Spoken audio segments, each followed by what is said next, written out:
Hey there guys, Ellie here, and we are going to be doing something a bit different today. Now you may have seen that I recently started uploading a Sims 3 series since I posted on my Twitter that I'm going to start doing some challenges with that game, and I talked about in the first video why I am playing The Sims 3 as opposed to The Sims 4, which is obviously the newest game in the series.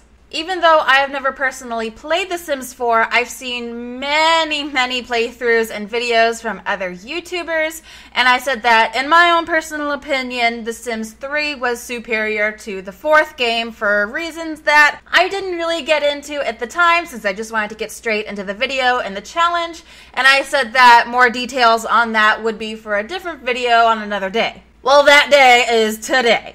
I also said that I didn't really have any interest in buying The Sims 4 because the game, with its multitude of expansion packs, DLC, game packs, etc., it would all be really expensive to get. But yesterday, someone told me that the base game was on sale for 75% off, so it was just $10. So I did crack and purchase the base game. So I figured now that I'm finally able to play the base game, I can get a better experience with it and form a more solid opinion of it. As you can see, I have less than an hour played. I didn't even really get into the game. I just wanted to make sure that the game would load and make sure it would work properly, which it does. So we're going to go ahead and get right into this.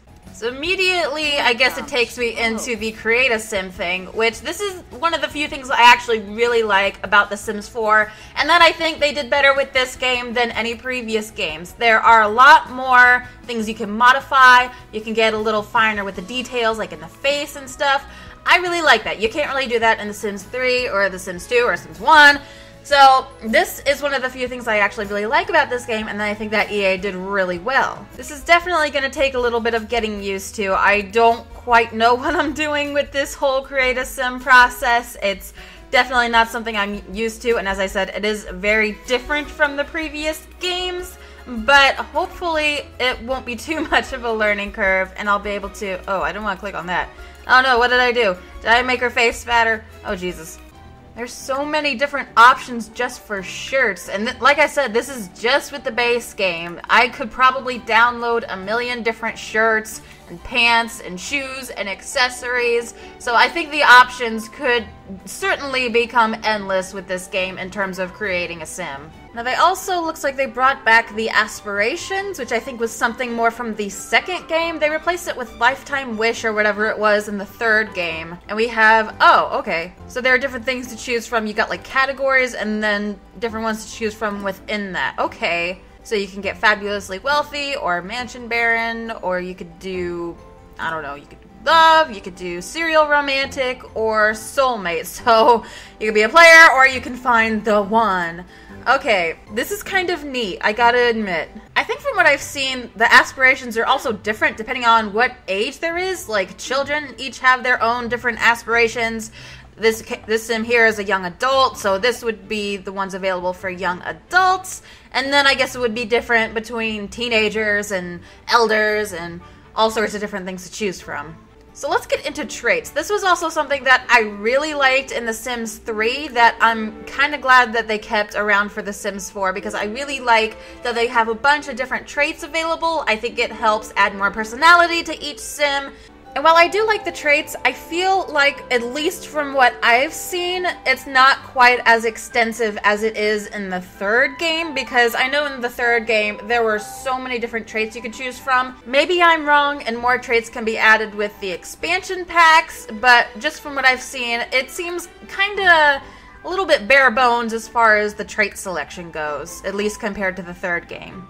I could probably spend all day in Create a Sim, honestly. There are so many things I want to do, so many things I want to try out, but for the purposes of this video, I'm gonna just stick with what I have right now. Just took a couple minutes to throw together a basic sim, and we're gonna go ahead and jump right into this so I can get into the rest of the game. So we're gonna go ahead and name her Allie Mix Sim. Yeah, that seems perfect. There we go. Moving in. Your sim needs a place to live in the world. And no, I don't want to learn more about moving in. So I think these are the worlds, kind of like the neighborhoods from the third game. I think it might be possible to travel between worlds. I could be wrong. Again, I'll have to get into it to get more experience with this and get a better idea of what I'm talking about. But that was something that really bugs me in the third game, is that if you pick a neighborhood, you're stuck in that neighborhood. And if, like, say a family member moves to a different neighborhood, it's like they never existed. Family ties are cut. There's no relationship with that person. Basically no memories of them. It's almost like they never really existed, which kind of bugged me a lot because you couldn't travel between neighborhoods. So if you can do that in this game, then I'm gonna have to give another point to Sims 4 on that one. I'm not really sure what lot I want to pick. I don't think it really matters. We're just gonna pick one at random, I guess. We'll go with this one, Tranquil Crescent. All right, so then we'll confirm, move in, and then we'll start building ourselves a house. Now, the first thing I definitely want to do is go to options and check those out, because I like to play a very specific way. So if there are certain options that aren't available or that, you know, are different, then that is definitely going to affect my opinion of this game. So I can turn autonomy off, which I like. I like to control my Sims and find that if they, you know, if they're responsible for their own decisions, they don't really make the best choices. Fill empty houses? No, I do not want to do that. Okay, so I have to give another point to The Sims 4 because the biggest thing that I hated between The Sims 2 and The Sims 3 was that in The Sims 3, you could either turn on aging, which aged up everyone in the entire neighborhood, not just the active household, or turn it off completely. There was no in-between. In The Sims 2, you had it so that whichever household you were playing as, those people would age up, and everyone else in the neighborhood that you weren't playing as, they were sort of frozen, in a sense, if that makes sense.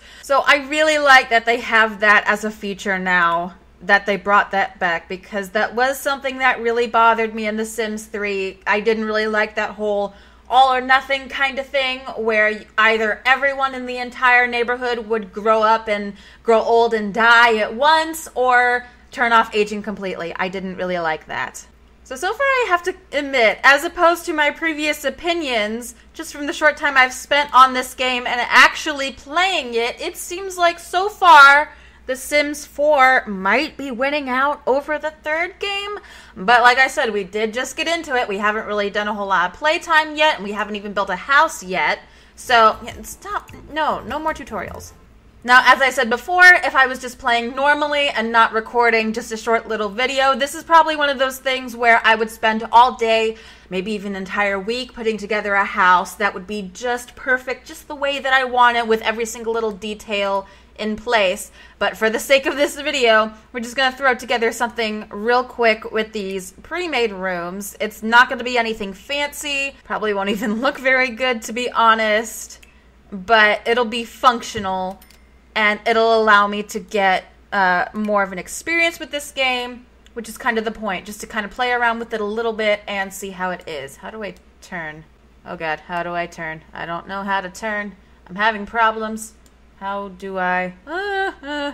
This is an issue. Okay, so they did have a feature to turn on the Sims 3 camera, which, since, you know, I am obviously more familiar with that, we're gonna do that. So we'll just keep it that way. How do I rotate something? I know how to do everything in the... Okay, there we go. Yeah, like I said, I'm used to the Sims 3, not so much the fourth game, so a bit of a process to learn everything. Oh, okay. I was trying to put a roof on, and it was... Oh, okay, yeah, this is interesting. The way to put a roof on is a little weird, and I'm not really sure I like what they did with this. It's not bad. It's just, I don't know. It's I can't really describe it. It's not what I'm used to, and you know, people just, they tend to not like change, so I like what I'm used to, and oh god, that looks so bad. Oh, the parts hanging off look so bad. That's why I don't like it. That's why I don't like this whole roof thing. I don't know. Let's just undo all of that. Alright, so I think we have a pretty okay starter house. It's definitely not the prettiest thing in the world, and this roof, just don't get me started on it. But as I said, for the purposes of this video, just something really quick and short to do, I think it will work. Why is this trash can right here, like, right in front of the counter? That's horrible placement. God, that's so bad. Okay, that's a little bit better. All right, let's get back to live mode and see what we can do. Now, how do we bring up the needs? Where are the needs? Needs. Okay, here we go. So I guess the first thing we should probably do is find a job. And I guess we can just do that straight from our phone, which I like. That's nice. Oh, there's people around. So there's an okay amount of jobs to start from. Again, this is just the base game. I know there is a Get to Work DLC, which I'm sure expands greatly on careers. And, you know, you can start your own business and things like that. But just starting out, nothing really stands out at me. Maybe we'll go with painter, I guess. I don't really know. Okay, so starts Monday at 9 a.m. How do I know what day it is? Oh, it's down there. Duh. So how do we, like, go around town? Is there, like, a map button or something? Manage worlds? I don't think that's what I want. Or can we just, like... Oh, we can scroll around. We can scroll around a little bit. Not much. Ooh, who's this person? Let's go meet this person. Cassandra Goth! Oh! Classic of classic Sims. Let's go meet her. So she's a teenager in this game, and from what I read, I think The Sims 4 is not exactly canon as far as stories go with the families. Even though I prefer things to be kind of like consistent and canon and all that, I can sort of look past that a little bit. It'll bug me just a little bit though. Oh, there's a guy. Let's go get this guy. Wait, no, come back. I want to meet you. Let's meet this guy. Who is this? Don? Oh, he is embarrassed? Why is he embarrassed? Wait. Is this who I think it is? It is! It's Don Lothario. My goodness. If you've seen my Breeding Out the Ugly challenge, then you know. Things are happening with Don over on that series. So it's interesting that he should pop up here. Let's just talk about things, I guess. Ask about day. Discuss interests. Okay. Ask about career. Cassandra, I'm kind of done with you. You can go now. And he's walking away. Okay. Another thing that I really like about Sims 4 that I think was kind of improved on from The Sims 3 is the little moodlets, and it affects the Sims' mood. Like, since she's happy, she'll now be happier in her interactions and things like that. Oh, that guy really looks like he has to pee. Let's go meet some more people. Let's meet this guy. He looks, I was gonna say he looks cute, but I mean, he's not unfortunate looking, but yeah, it could be better. Let's maybe flirt a little bit. Let's ask if he's single. And then we'll compliment appearance. And then confess attraction. Roman's noosh. Charg. Oh. I don't think he likes that. Oh, Duka. Let's maybe not do that. Oh, now she's embarrassed. Darn it. That's unfortunate. Oh, and she just joined our conversation? So you can have multiple Sims in the conversation. Okay. Let's maybe just go back home. Social interactions aren't my strong suit IRL anyways. What are these? I just noticed these over here. Oh, are these wants that she wants to do? Discuss fine cuisine from being a foodie. Buy a dishwasher from not owning a home necessity. Tell a self-deprecating... Okay, now she's not embarrassed anymore, so that went away. Okay, so... I thought they took out the wants for Sims 4. And then, what do you get for that? Do you get, like, life points? I know it was a life point in the Sims 3. I can pin these? Okay, so they don't go away, or I can cancel it out. Objects by function? Maybe that's what we want. Oh, okay. Here we go. Let's see. Appliances? Stoves? No. Kitchen appliances? Is that what we want? There we go. Dishwasher. Okay. Let's go ahead and buy that. And then that should... Okay, so what did that do? Those gave us like some sort of points, I think. Let's go ahead and go inside so we aren't just standing out on our front lawn. Satisfaction? Is that what that was? Oh, okay, so those are points. And then, like The Sims 3, we can trade those in for rewards. Okay. This is interesting. I like this. This was also something I liked from The Sims 3. I wasn't sure if this existed in this game, because I don't think a lot of YouTubers really cover that sort of thing. Now, she has no cooking skill, but what can we do as far as food goes? Can we already upgrade it? Oh, no, we can't. But that does show what we can do with certain levels, which is nice. Cook. Ooh, okay.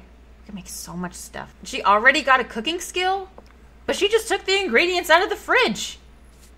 How did she get a skill level from that? All right, let's just not burn the house down, okay? And it tells you how long it has until it's spoiled. Okay, that's nice. I like that. Something I've noticed with this game compared to The Sims 3, the animations seem to be a lot more...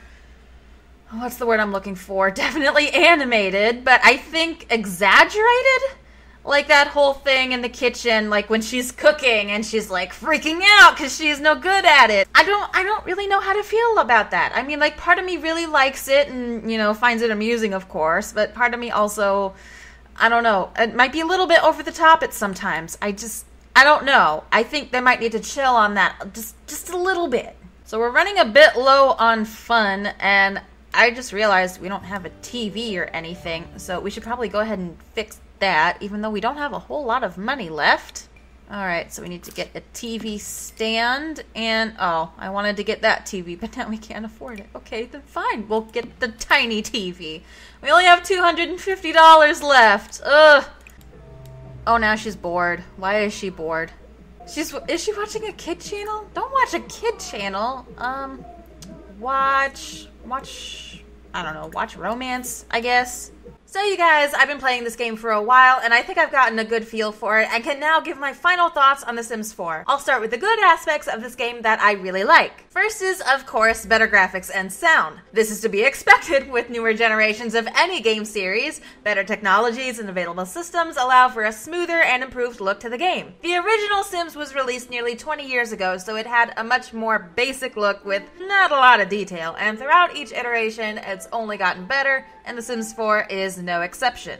Next is emotions, which is a new feature to the Sims series and an improvement on the moodlet system. While there are some instances where it's easy to manipulate the Sims' emotions, and on occasion they can flip around sporadically, overall, I do like this addition to the game. It adds more personality to the Sims and can have an effect on their daily actions, and personally, anything that adds more character or personality makes the game a lot more enjoyable for me. As I mentioned earlier, one of my biggest problems from Sims 2 to Sims 3 was the all-or-nothing aging system. In the second game, only the active family would age up naturally and everyone else would stay the same, which I much preferred over Sims 3, where turning on aging meant everyone in the entire neighborhood would age up, whether I was playing them or not. Unless I completely turned off aging, an entire family could go through their full life and die before I even got a chance to play them, which was a massive bummer. So now that Sims 4 has brought back the option to enable the aging system from the second game with only the active family aging up,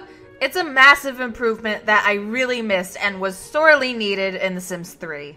Another major improvement to gameplay is the ability for Sims to multitask. Sims is all about simulating life and the management of needs, which isn't always the easiest thing to do. In previous Sims games, I'd often find it difficult to keep my Sims' social need at a decent level, and focusing on that meant other needs would suffer. Now, in The Sims 4, it's possible for Sims to perform multiple tasks simultaneously, so Sims can chat while eating or working out, they can listen to the radio while reading a book or working on skills. It feels so much more natural and realistic, which, as I've said before, makes the game a lot more fun to play for me. They can even eat or sip a drink while sitting on the toilet. Just, please, wash your hands afterwards.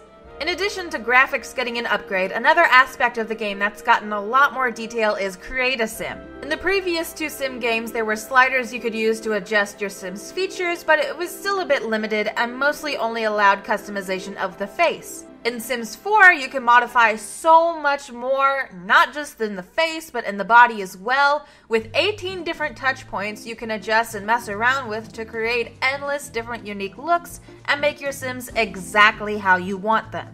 Sort of in the same ballpark is the new buy mode and build mode, which have been lumped together into one mode, which I was a little apprehensive about at first, but getting to finally play around with it and see it for myself really improved my view of it. It certainly takes some getting used to, but it's one of those things where they already have something that worked really well with the buy and build modes, and it was built upon and improved and made better. One of my favorite new features is the ability to pick up and move entire rooms, which is a lot more convenient and saves time as opposed to the previous method of having to move each object individually if the room needed to be moved, so this is certainly much better. There are some other smaller aspects of the game that have improved and made the experience more enjoyable for me, but those are the major ones that I could come up with, and now it's time for the negative parts of the game. I'll start light with the first one, which is that the game has a much more cartoonish feel to it than previous installations of the game. I mentioned earlier that the actions and movements of The Sims seemed very exaggerated and overdone, and the colors seem excessively bright and saturated. I have mixed feelings about this. It's definitely not the worst aspect of the game, and part of me actually doesn't mind. But as I said, when it comes to the Sims series, the game is more enjoyable for me when it becomes more realistic and natural and allows for better immersion, and having such outrageous movement starts to break that immersion. It's a very minor issue, but we're just getting started. I'm the sort of person where if I start a world, then I'm going to stick with it for a long time. All my children are going to take over the neighborhood and get with all the townies, and we're going to populate the whole dang city. It's nice that in The Sims 4 you aren't confined to one world, however the worlds themselves are fairly small, and with the base game you start out with only 3. It was just 2 when the game first launched, but people were filling up the world so quickly that EA had to add another one, but it still didn't help much. And I know if I was playing on initial release, I would have been super annoyed at how few Sims I would be able to keep in the city at one time. Along with fewer spaces to put Sims, the lot size has also been decreased from 64 by 64 to 50 by 50, which is incredibly unfortunate because with the newer and better build mode, I want to build a gigantic house. That's what I'll spend a ton of time doing, is before I actually start playing, I could take a week or two building a fantastic house with every single detail just perfect, and then to have less space from the 3rd to 4th game absolutely sucks. You can't even create or place new lots, you're just stuck with what's there, which again, being a very creative person and wanting the world to be very specific and done my way, it feels more restrictive compared to the previous game.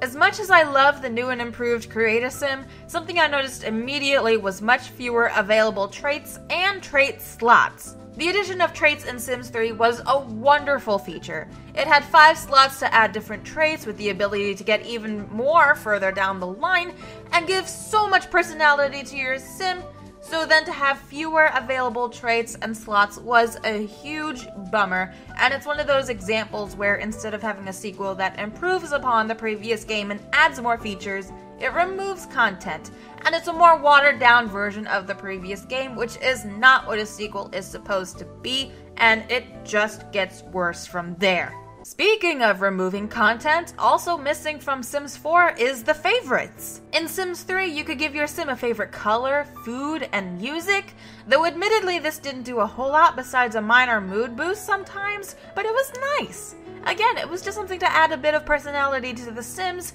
and that was taken out in the 4th game. And it wasn't even replaced with something else or had a lesser version of it, it was just completely gone. Also, initially missing from Sims 4 are many classic NPCs that have been prominent throughout the series, such as burglars, police officers, firefighters, butlers, nannies, newspaper delivery kids, and more. These were all missing when the game first launched, and it made the neighborhood feel incomplete and unrealistic. I know a couple of these were added through DLC, but not all of them. I don't know how to put out a freaking fire. My Sim probably doesn't either, but if she catches the stove on fire, then whoops, sorry, you're on your own. Gotta put that shit out by yourself. Good luck with that, bye. You know what else was missing from the game when it was first released? Toddlers. Freaking toddlers. An entire age was cut from the game. It was later added back in with a free patch, but it took over 2 years for EA to get on that. Toddlers were such an important age added way back in Sims 2 because parents had to teach their kids how to walk and talk. They had to potty train them and get a start on skills that would be very useful further down the line. But nope. Instead, babies would immediately age up to like 8 to 10-year-old kids, which upset a lot of people. The only other Sims game that didn't have toddlers was Sims 1, and that was mostly just because the first game was extremely basic as far as life progression goes, and Sims never really aged to begin with, except to grow up babies into older children.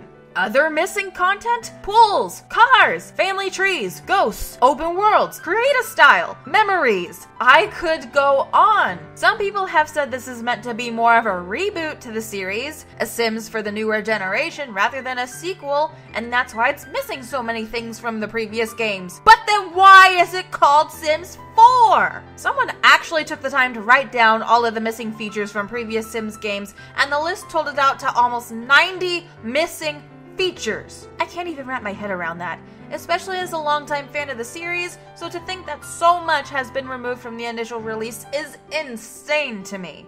As I said, some of it has been added in various patches, but a lot was also saved to sell back to players in the form of DLC. Which brings me to my final and biggest negative aspect of the game, which is EA being a gold digger and squeezing every last dollar they can out of the players. Everything else I've mentioned isn't that bad, and I could still potentially enjoy the game if EA weren't money-grubbing asshats. Sorry, you guys, I'm already a little heated about this, if you couldn't tell. Anyways, a bit of history first.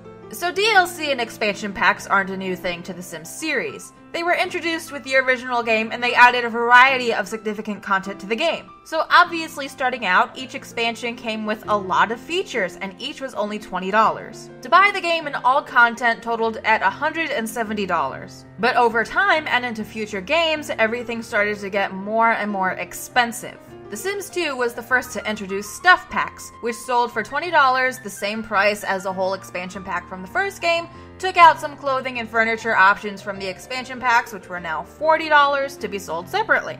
Everything still had a decent amount of stuff, so it wasn't too bad for players to purchase the complete set, which was $480. Then for Sims 3, everything was marked up again, but the game itself added more content from the previous installation, so it still wasn't that bad, with the full set being $680, though it can be taken down 75% through sales on Steam. The majority of expansions included worthwhile content, but then Sims 4 happened. Sims 4 has expansion packs, game packs, which are new to the series, and stuff packs, and they cost $40, $20, and $10 respectively. To buy the game with the whole available collection of DLC is $560, which currently is less than the complete Sims 3 collection, but keep in mind, they aren't done with the fourth game yet. There's still tons more content cut from the game that they can reserve for future DLC. In The Sims 3 Late Night, we got apartments, vampires, and a butler NPC all in one expansion. Sims 4 splits them up into 3 separate packs, so players now have to pay more. Same with perfect patio and backyard stuff. Same with about half the stuff packs that didn't need to be split up in the first place to get every last cent out of loyal players. The worst example of this is the Cats and Dogs expansion. For Sims 3, the Pets expansion not only came with cats and dogs, but horses, turtles, lizards, rodents, birds, all kinds of furry creatures to bring home and interact with. For Sims 4, as the name implies, this expansion pack is literally just cats and dogs for $40. In a separate stuff pack, which is another $10, is the My First Pet stuff, which adds 1 rodent and some other items, a lot of which you can't even use without the Cats and Dogs expansion. It's literally an expansion for an expansion. How ridiculous is that? There's also 14 stuff packs that range from unnecessary to completely useless. And they wouldn't need so many stuff packs if the game came with a decent amount of stuff to begin with. That's $140 worth of stuff packs when there is endless custom content for free online. What really sucks is that regardless of how shitty it is or how little content it gives, EA knows that loyal players will buy everything. Which, even with how much I'm trash-talking it, includes me, just because I do really love Sims, and with a complete game, Sims 4 would be phenomenal. But that unfortunately requires shelling out a lot of money first. Though like the base game, I'll wait until there's a sale for at least 50% off before buying anything, because I just absolutely refuse to pay full price for stuff packs with very few useful items. So for right now, this will be my first and last Sims 4 video for the time being. I'll gladly return to this game and record more once I have a more fleshed out game, but until then, I'll be posting plenty of Sims 3 videos like different challenges that I have planned for the near future, so check those out if you'd like. My point is that when it comes to The Sims 4, the game itself is fine and can be quite fun. Certainly not the disaster that the Sims City reboot in 2013 was, but that doesn't mean the game is without its fair share of problems, especially compared to previous installations in the series. It's much more difficult to enjoy a game when it feels incomplete or not worth the price you paid for it, especially for longtime players of the series, because no one likes being ripped off. Sequels are meant to expand on the previous game and add on to what's already there, and Sims 4 does this in some aspects, but overall it just takes several steps backwards. If you aren't familiar with previous games or don't think about the major limitations, it's easy to look past them and become engrossed with the game and controlling your Sims' lives, because honestly, for a while, I did get really immersed in the game and actually had a good time for a while. But then thinking about how much I was missing from the game sort of ruined it. So sadly, as of right now, I have much more negative opinions about this game than positive. Thank you guys very much for watching. If you enjoyed this video, please leave a like and subscribe if you have not already. And until next time, I will see you guys later. Bye!